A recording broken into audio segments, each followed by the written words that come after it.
ఏంటి నువ్వు మాట్లాడి మాటలు వినే అదో రకంగా మాట్లాడుతున్నాడు మనిషి పాపులారిటీ పెంచుకోవడానికి. అంటే పవన్ కళ్యాణ్ గారిని, చంద్రబాబు నాయుడిని, వాళ్ళని వీళ్ళని తిట్టేసి ఆ టీవీలో అది వస్తే సంతోషపడిపోతుంటారు మరి చూసి. అదే వాట్సాప్లో కూడా అంతే రేటింగ్ పెరుగుతుందండి. బాగా చూస్తూ ఉంటారు కదా ఏదన్నా తిట్టినప్పుడు. దీన్ని బట్టి చూస్తే చంద్రశేఖర్ రెడ్డి ఎలా అయిపోయాడంటే అసలు నీకు సమాధానం చెప్పడానికి నాకే బాధేస్తుంది, సిగ్గేస్తుంది. నువ్వు నా దృష్టిలో ఎలా ఉన్నావంటే, నేను మొన్న చూశాను, ఎవరా శ్రీరెడ్డి అంటాడు నువ్వు.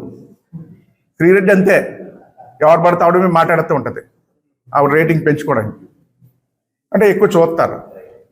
నా దృష్టిలో నువ్వు రాజకీయాల్లో శ్రీరెడ్డి లాంటాడు నువ్వు అని కూడా సందర్భంగా తెలియజేస్తున్నావు.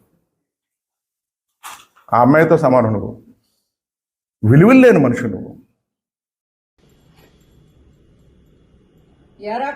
కొండబాబు కొండరి మాట్లాడరా? ఏదో చంద్రశేఖర్ రెడ్డి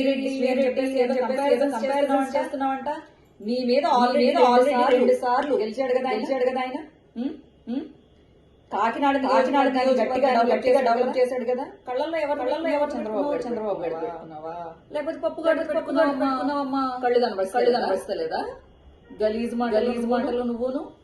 అవును వెంకట ప్రభాకర్ అని చెప్పేసి ఒక బ్రోకర్ గాని పెట్టుకుని హైదరాబాద్ అమ్మాయిల్ని బంచిక్ కదరా నువ్వు.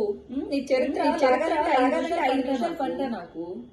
ఏంది నీ గర్ల్ ఫ్రెండ్ ఎక్కడుందిరా? చెన్నై సర్కార్ ఎక్స్ప్రెస్ లో ఈ పండుగ దానికి సొరచేపల నువ్వు దీనికి మళ్ళీ చెప్పాలి ఈ విషయాలన్నీ. చెన్నైలో గర్ల్ ఫ్రెండ్ కి ఇదేంటి జాకెట్ చీర అరిసెలు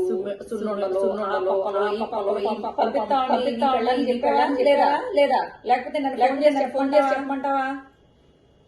అలాగే మట్లపాలెంలో నీకు ఏదో గెస్ట్ హౌస్ ఉందంట. ఆ గెస్ట్ హౌస్ లో నువ్వు మీ అన్న ఇద్దరు కలిసి ఏదాన్ని నేర్తుంటారంట. ఏం అండర్స్టాండింగ్ లేవన్నమాట మనకి.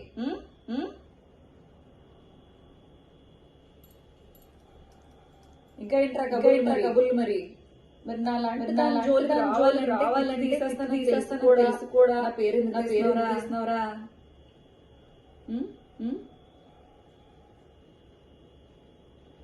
ఆ బాబీగాడు తగిలిపోద్దని చెప్పి ఆ బాబీగాడు పడుతుంటే చరిత్ర మొత్తం బయటకు వస్తుంది. ఇంకొకసారి నా పేరు గాని ఎక్కడట్టు తీసినట్టు తెలిసిందో కాకినాడ చెప్పుతో కొడక.